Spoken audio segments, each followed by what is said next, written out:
Ready to fuel your fitness journey like a pro? Let's talk macronutrients.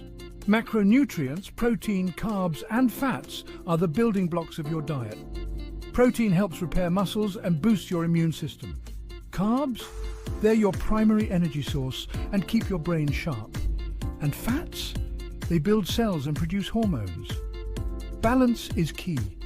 Too little protein means muscle loss. Not enough carbs can leave you drained, and excess fat might lead to weight gain.